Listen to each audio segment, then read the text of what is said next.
राष्ट्र निर्माण की चुनौतियां, राजनीति। स्वतंत्र भारत में राजनीति, कक्षा 12 के लिए। इसमें आज हम पढ़ेंगे 3 चुनौतियां। प्रथम अध्याय का शीर्षक है 3 चुनौतियां। इन चुनौतियों की अगर बात करें तो पहली चुनौती थी और मुख्य चुनौती थी भारत को एकता के सूत्र में बांध के रखने की। भारत को एकता के सूत्र में बांध के रखनी थी और एक ऐसे भारत को गढ़ने की थी। हमको एक ऐसा भारत भी बनाना था, क्योंकि हम आजाद हो रहे थे उसी समय, जिसमें भारतीय समाज की विविधताओं को जगह हो। भारत अपनी विविधताओं और आकार के मामले में, विविधताओं और आकार के मामले में या आकार में किसी महादेश से कम नहीं है। हमारे यहाँ इतनी विविधताएं हैं, इतनी बड़ा आकार है, इसलिए हम अपने इस देश को किसी महादेश से कम नहीं आंक सकते। उस समय की बात है, महादेश के बराबर था। यहाँ अलग अलग बोली बोलने वाले लोग थे, उनकी संस्कृति भी अलग अलग थी। हमारे देश में अलग अलग बोली बोलने वाले लोग हैं, यहाँ अलग अलग बोली बोलने वाले लोग थे, उनकी संस्कृति अलग थी और वे अलग अलग धर्मों के अनुयायी थे।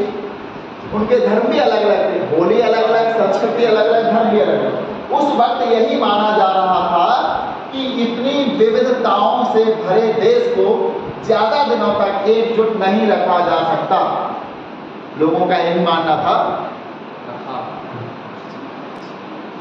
लोगों का यही मानना था कि हमारा देश इतनी विविधताओं वाला है, अलग अलग बोलियां हैं, अलग अलग संस्कृति है, अलग अलग धर्म को मानने वाले हैं, इतनी ज्यादा विविधताएं हैं। इन विविधताओं के बीच इतने बड़े देश को एकजुट रखना संभव नहीं है, ये किसी न किसी रूप में टूट जाएगा, ऐसा लोगों का उस समय मानना था। विभाजन के साथ, देश के विभाजन के साथ लोगों के मन में समाई यह आशंका, लोगों के मन में समाई यह आशंका सच साबित हुई।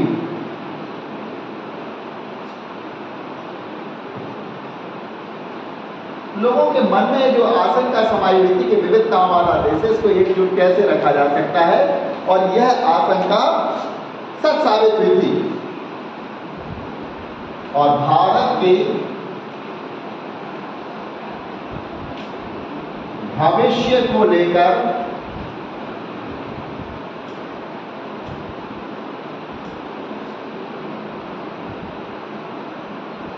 चिंतित थे उस समय के जो लोग थे।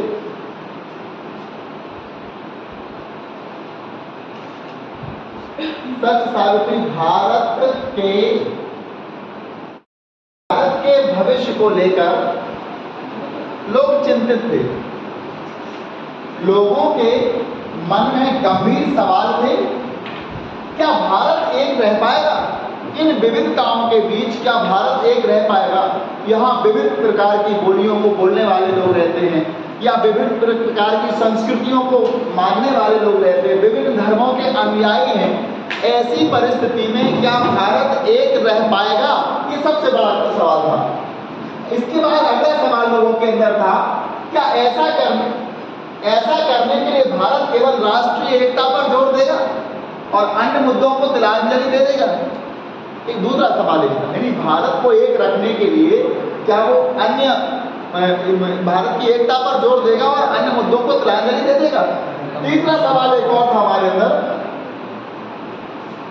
भारत की क्षेत्रीय अखंडता को किस प्रकार कायम रखा है? हमारे देश में जो क्षेत्रीय विभाजन थे, भारत की स्वतंत्रता के समय भारत में, संपूर्ण भारत में कुल मिलाकर के 565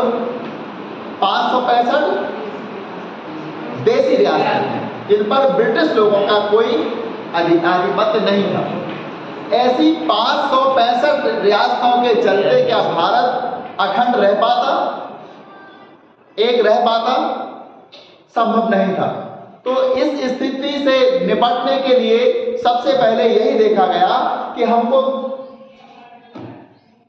कैसे इस एकता को हासिल किया जाए और भारत की अखंडता को कैसे बरकरार रखा जाए।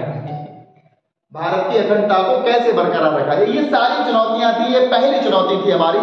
दूसरी चुनौती आती है लोकतंत्र को कायम करने की थी। दूसरी चुनौती लोकतंत्र को कायम करने की थी। लोकतंत्र हमारे यहां ब्रिटिश रूलर्स, अंग्रेजों का शासक था। हमारे यहां ब्रिटेन की संसद के द्वारा शासन संचालित होता था। ईस्ट इंडिया कंपनी के द्वारा यहां शासन संचालित होता था, किंतु हमारे यहां लोकतंत्र नहीं था। पहली बार भारत के लोग लोकतंत्र ये शासन को देखना चाहते, लोकतंत्रीय शासन के अनुकूल होना चाहते थे। तो इसके लिए हम तैयार तो थे, लेकिन हर व्यक्ति तैयार नहीं था। हर व्यक्ति के लिए लोकतंत्रीय शासन एक नया शासन था। किस प्रकार लोगों को मौलिक अधिकार दिए जाएंगे, किस प्रकार लोग चुनाव में भागीदारी अपनी स्पष्ट कर पाएंगे, विविध प्रकार के प्रश्न लोगों के मन में थे। और इन्हीं प्रश्नों के चलते हमारे यहां दूसरी चुनौती सामने आ जाती है लोकतंत्र को कायम करने की। आप भारतीय संविधान के बारे में पहले भी पढ़ चुके होंगे कि भारतीय शासन में, संविधान में क्या लोकतंत्र को अपनाना था। आप जानते हैं कि संविधान में मौलिक अधिकारों की गारंटी दी गई। आप जानते हैं कि संविधान में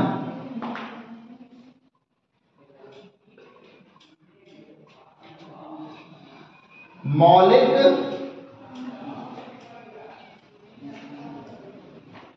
अधिकारों की व्यवस्था की गई है।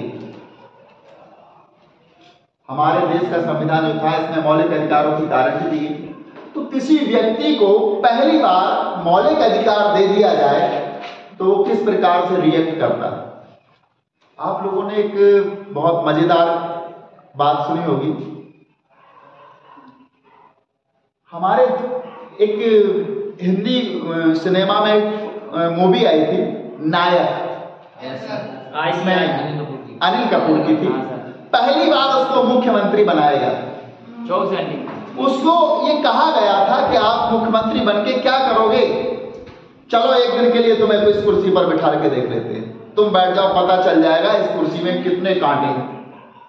जब वो बना तो एक नए जोश, नए जुनून, नई उमंग के साथ आया और उसने वो कर दिखाया जो कोई नहीं कर पाया। तो किसी व्यक्ति के लिए जब कोई नई चीज आती है तो वो उसमें या तो अद्भुत परिवर्तन कर देता है या फिर वो उसमें अनाड़ीपन दिखा करके उस चीज का सही तरह से फायदा नहीं उठा। आज भारत की उस समय जनसंख्या निरक्षर जनसंख्या थी, एक बहुत बड़ी संख्या निरक्षर लोगों की थी। और ऐसे में निरक्षर लोगों को लोकतंत्र देना और उसमें मौलिक अधिकारों की गारंटी देना, मौलिक अधिकारों को देना उनको, वो किस प्रकार मौलिक अधिकारों का उपभोग कर पाते, ये सबसे बड़ी चुनौती थी। और इसी चुनौती को देखते हुए मौलिक अधिकारों के अंतर्गत क्या दिया गया था,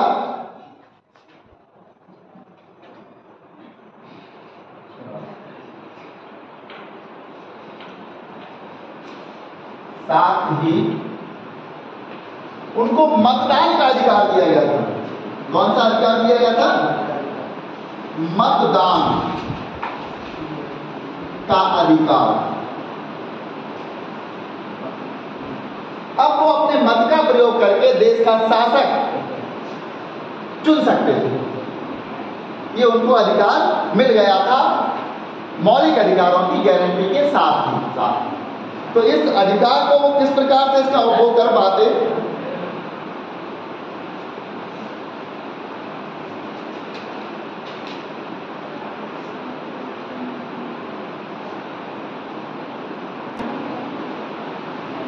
दूसरी चुनौती लोकतंत्र को कायम करने की थी। हमारे देश में लोकतंत्र को किस प्रकार से कायम किया जाए। आप जानते हैं कि संविधान में मौलिक अधिकारों की गारंटी दी गई थी, साथ ही मतदान का अधिकार दिया गया था। भारत में संसदीय शासन पर आधारित प्रतिनिधि मूलक लोकतांत्रिक शासन प्रणाली को अपनाया गया। हमारे यहाँ लोकतंत्र में यहाँ की जो नागरिक थे भारत के, उन नागरिकों को मौलिक अधिकारों की गारंटी दी गई थी हमारे संविधान के द्वारा। संविधान के द्वारा जब मौलिक अधिकारों की गारंटी दी गई तो उसी अधिकार के तहत एक अधिकार हमको दिया गया था, मतदान का अधिकार। इतने अशिक्षित निरक्षर लोगों को मतदान का अधिकार दिया गया था, लोगों को भय होने लगा था कि ये किस प्रकार इसका प्रयोग करेंगे। हमें ऐसे लग रहा था जैसे भस्मासुर को शिव जी ने वरदान दे दिया, पता नहीं वो किस पर हाथ रख दे। जनता, लोकतंत्र में जनता ही ताकतवर होती है, उसी में शक्ति होती है। वो जिस पर हाथ रख देती है वो भस्म तो नहीं, शासक बन जाता है, कहां से कहां पहुंच जाता है। तो एक अशिक्षित संख्या ज्यादा थी हमारे देश में अशिक्षित लोगों की, और उनके हाथ एक हथियार लग गया था, मतदान का अधिकार। तो मतदान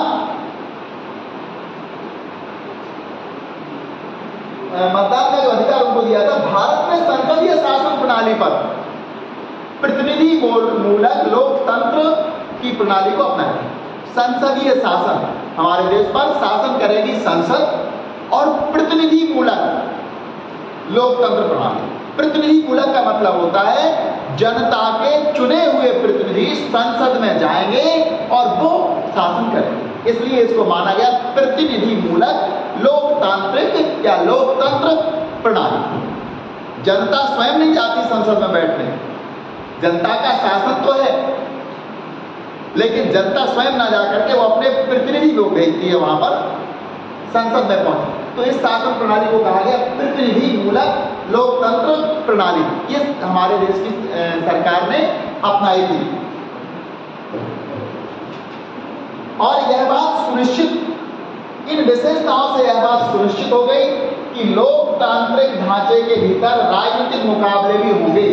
अब तो प्रतिनिधि मूलक शासन था, तो राजनीति में भी मुकाबले होंगे, बहुत सारे राजनेता होंगे और वो चुनकर संसद में जाने के लिए मुकाबला करेंगे, जनता को तरह तरह के प्रलोभन देंगे, उसको अपनी ओर लुभाने का प्रयास करेंगे जिससे कि वो संसद में पहुंच सके। इसी बात को हम यहाँ से खत्म नहीं हो जाती बात, आगे वो क्या कहते हैं, चुनौती यह भी थी कि संविधान से मेल खाते लोकतांत्रिक व्यवहार बर्ताव में या चलन में आ जाए।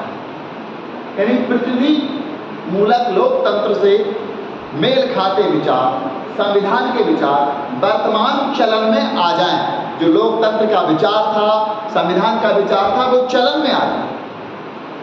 एक शिक्षक अपने विद्यार्थियों को समझाता है, उनको मोटिवेट करता है, उनको बताता है कि आप सुबह जल्दी जागो, शाम को पढ़ो, सुबह पढ़ो, इतने घंटे पढ़िए, इतने घंटे सोइए। बहुत सारे शिक्षक बच्चों से कहते हैं, लेकिन बात तो ये है, और ये नीति संगत भी है, जो बताया जाता है वो न्याय संगत और नीति संगत है, छात्रों के हित में होती है। लेकिन बात है जब वो उसको अपना लें, जब वो उसको स्वीकार कर लें, बात यहाँ थी। हमारे प्रतिनिधि मूलक लोकतंत्र की और संविधान के जो विचार थे, ये बात चलन में अगर आ जाए तब जाकर के इसका अपन मान सकते हैं कि ये बात अब चरितार्थ होने जा रही है। तीसरी और अंतिम चुनौती थी ऐसे विकास की जिससे समूचे समाज का भला होता हो। मतलब इस प्रकार का विकास किया जाए देश में जिससे संपूर्ण यानी जन कल्याण की भावना हो, लोगों का कल्याण हो सके, लोगों का विकास हो सके, और इसमें कोई भी वंचित समूह ना रहे, कोई भी विकास में पीछे ना रह जाए। ये तीसरी चुनौती और अंतिम चुनौती। पर यह बात साफ कर दी गई थी, यानी इन मोर्चों पर या इस मोर्चे पर एक बात साफ कर दी गई थी कि सबके साथ समानता का बर्ताव किया जाए। जितने लोग थे हमारे देश के नागरिक, चाहे वो किसी भी वर्ग के हों, किसी भी जाति के हों, किसी भी धर्म के हों, किसी भी संस्कृति को आत्मसात करने वाले हों, सबके लिए समानता का बर्ताव किया जाए। तो समानता लाना अपने देश में, ये एक बहुत बड़ी चुनौती थी हमारे सामने।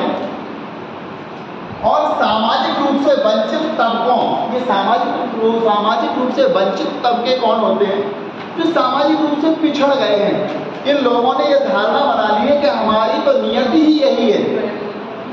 एक व्यक्ति, एक मजदूर, उससे पूछा जाए कि क्यों आगे विकास करना चाहते हो, बोले हमारा विकास तो फावड़े और कुदाल में है, इससे ज्यादा हम कर भी क्या पाएंगे।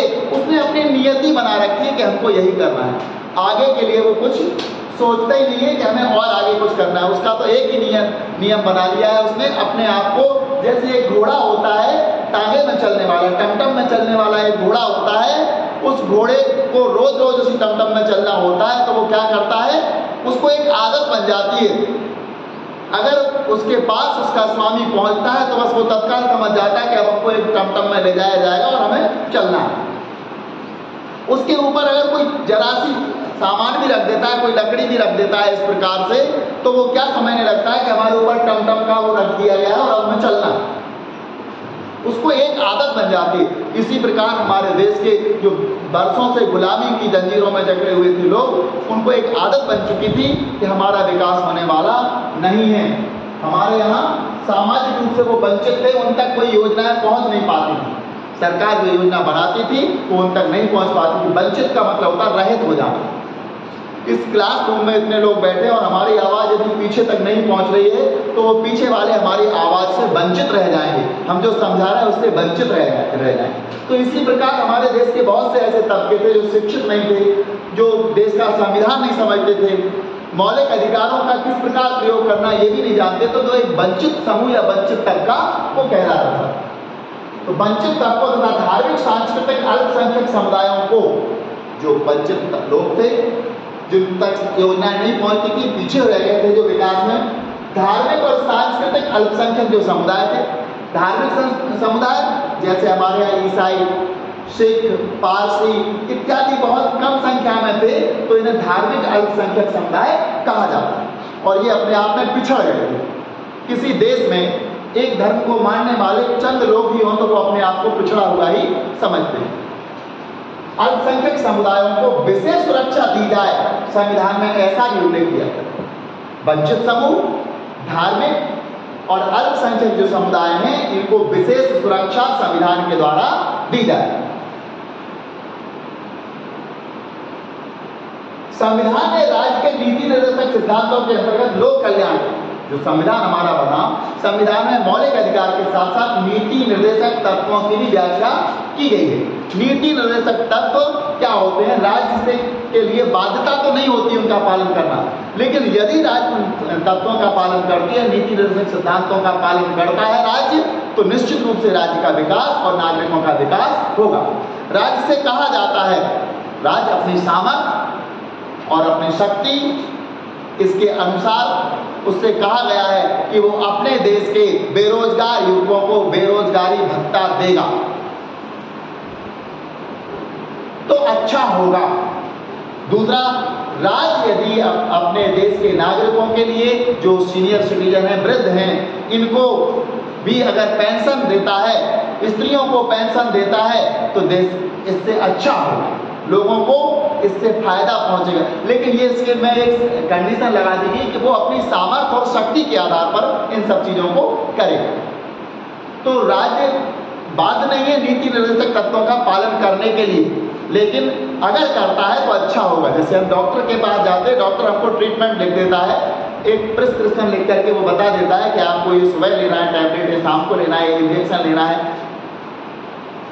साथ ही साथ वो आपसे कहता है कि यदि आप सुबह मॉर्निंग में 5 बजे जा करके वॉकिंग करोगे, थोड़ा योगा करोगे, तो आप जल्दी ठीक हो जाओगे। आप मिर्च मसाले वाली तली हुई चीजें नहीं खाओगे तो आप ठीक हो जाओगे।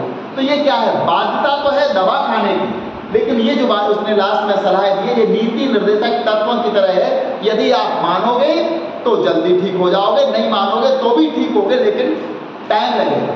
और जो व्यक्ति इसका पालन कर जाएगा वो जल्दी रिकवर हो जाएगा। तो यहाँ नीति निर्देशक तत्व राज्य के लिए दिए गए हैं, लेकिन इसकी बाध्यता नहीं है कि राज्य उनका पालन ही करे। तो यहाँ पर कहते हैं संविधान ने राज्य को नीति निर्देशक सिद्धांतों के अंतर्गत लोक कल्याण के उन लक्ष्यों को स्पष्ट कर दिया था। नीति निर्देशक तत्व थे लोक कल्याण के लिए, जनता के कल्याण के लिए, पब्लिक वेलफेयर के लिए, जिन्हें राजनीति को जरूर पूरा करना चाहिए। ये कहा था कि राजनीति को पूरा करेगी। अब असली चुनौती आती है सामने, देश के सामने असली चुनौती थी आर्थिक विकास और गरीबी को खत्म करने की। हमारे देश में गरीबी बहुत ज्यादा व्याप्त थी उस समय, और आर्थिक विकास, हमें अपना देश का आर्थिक विकास भी करना था, क्योंकि अंग्रेजों ने, विदेशी शक्तियों ने, यूरोपियनों ने हमारा आर्थिक शोषण किया। आपको आर्थिक शोषण का पता नहीं होगा, हम आपको बताते हैं। करने के लिए कारगर नीतियों को तैयार करना, ऐसी हमें नीतियां बनानी थी जिससे देश के लोगों का आर्थिक विकास हो सके और साथ साथ गरीबी खत्म हो सके। जो अंग्रेज अक्सर यहाँ होते थे, यहाँ वो आए पैसा कमाने के लिए, अपने यहाँ से बनी हुई 2 रुपए में बनी हुई वस्तु को 20 रुपए में बेचने की ताकत रखते थे। हमारे यहाँ से कच्चा माल ले जाते थे विदेश, और वहां से उसी माल से वस्तु निर्मित करके लाते थे और उसको कई गुना अधिक दामों में बेचते थे। हमारे यहाँ के किसानों को नकदी फसलें उगाने के लिए मजबूर करते थे, बाध्य करते थे कि आपको ये फसलें उगानी ही है, जिससे कि वो उनको ले जाकर उनसे कोई वस्तु बना सके। अंग्रेज अधिकारी भारत में नौकरी करता था और उसके बच्चे ब्रिटेन में पढ़ते थे, तो भारत से उसके बच्चों की स्कूल की फीस, उसके रहने की व्यवस्था सब भारत को देनी पड़ती। इतना हमारे साथ शोषण हुआ। हमारे यहाँ कोई अंग्रेज अधिकारी कोई नौकरी करता है यहाँ पर कंपनी में, तो उस अधिकारी की पत्नी और बच्चे यदि विदेश में रह रहे हैं, बच्चे स्कूल में पढ़ रहे हैं, पत्नी की बीमारी का इलाज होना है, तो वो पैसा सब भारत को देना पड़ता है। इतना शोषण हुआ।